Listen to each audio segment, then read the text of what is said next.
Kings, the same question can be asked of the Detroit Pistons. Hey, man,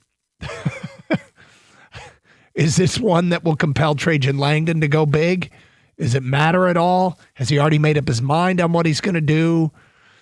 I love measuring stick games when you're the up-and-coming team. I love measuring stick games when you're the up-and-coming team, and that's exactly what we have tonight. More important than last week's game when the Joker was out. Sure. Yeah, you've got a couple more data points here, and it's a big one with having Jokic back in the game. But I look at the Red Wings and the Pistons, and they're kind of similar in the situations they're at, except when I think about the trade deadline, I don't know if the Pistons have to make a move. We've seen them be the best team in the East without making any moves and just going with what they have, and what they have is pretty good.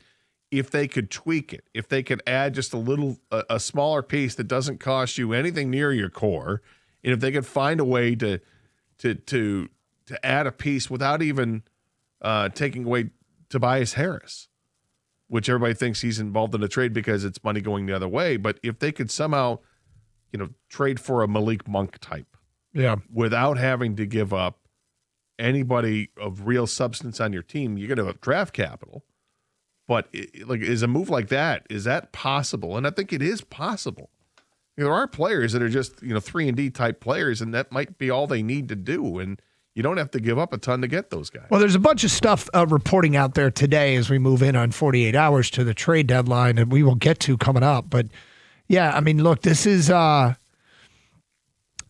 game that could compel them to do one thing or another. It is a game that I would imagine the Pistons are taking very seriously. I suspect that the Nuggets are as well, given that they just lost to the Pistons last week, and they want to prove it was because their best player was out, and he is exceptionally good, over 29 a game from Jokic. So, hey, look, man, it's LCA, it's back at home. That game last week, Denver pushed Detroit and shot it pretty well as that game went on, and the Pistons really couldn't put Denver away, and eventually it resulted in the 2-point win. But look, there's a lot of premium on what the Pistons do at this trade deadline, and they haven't played a ton of games against the contenders in the West, so this is a good one as far as that measuring stick's concerned. And this is all going on in the context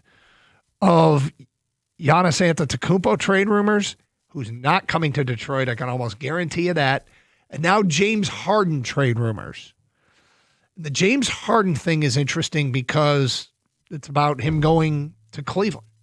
And that's what the deadline dialogue has given us today, is that Cleveland and the Clippers are looking at a deal that would send James Harden and draft capital to the Cavs.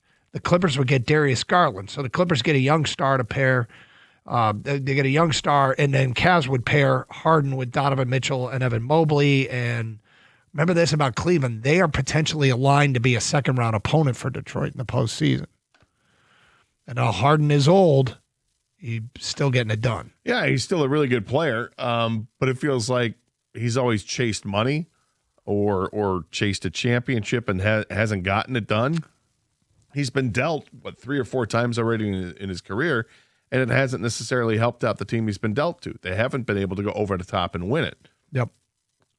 He's still a really good player, though. There's no question about that.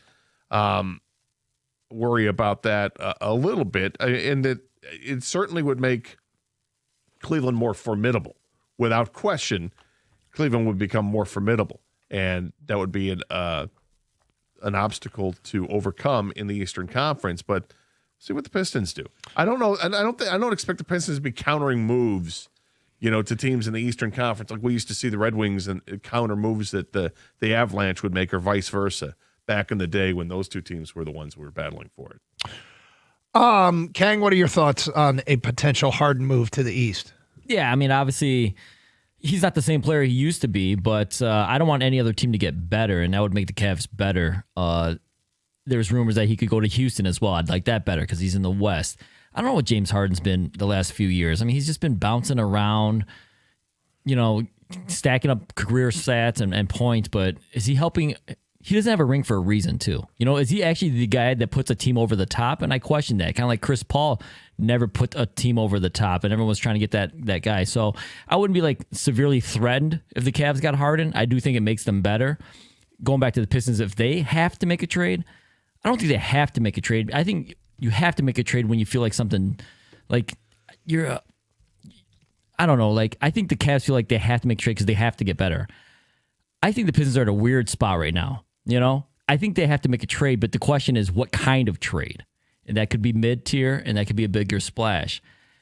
I don't think they do operate anything based on what Harden does, though. I'll say that. I think they're going to operate in their own realm, and they're focused on making their team better. Well, as we approach this thing, I want to revisit something I said last week. Because I think there's a lot of you out there that are sitting back screaming for this team and the Red Wings to make a trade. And I don't know how you define this term, but there's a term, trade for trade's sake. If you want a player, but you don't care what the return is, you don't care what you have to give up to get said player, that to me is the definition of wanting to make a trade for trade's sake. Because the return actually does matter. And this is why I've been pushing a secondary move, is because a secondary move comes with a return that doesn't really cut into the core. And so, I think there's a lot of people that have grown impatient with our teams, that their impatience is leading to feeling more motivated. They really want to see one of our teams make a trade here when they should have nothing to do with one another. What the Lions did, what the Tigers did, what the Red Wings did last year should have nothing to do with what the Pistons are doing now. But that's why I've been very specific all along. What I expect and what I think they should do is try and find that 3-and-D guy, whether it be a stretch 4 or a guard or somebody who can help you out with some perimeter shooting that doesn't cut into the core. So you're talking about rotation guys near the bottom and future draft capital, which is probably would be enough to get it done. Now, with that said, the shape of the race in the East could change with the trades that we have just discussed.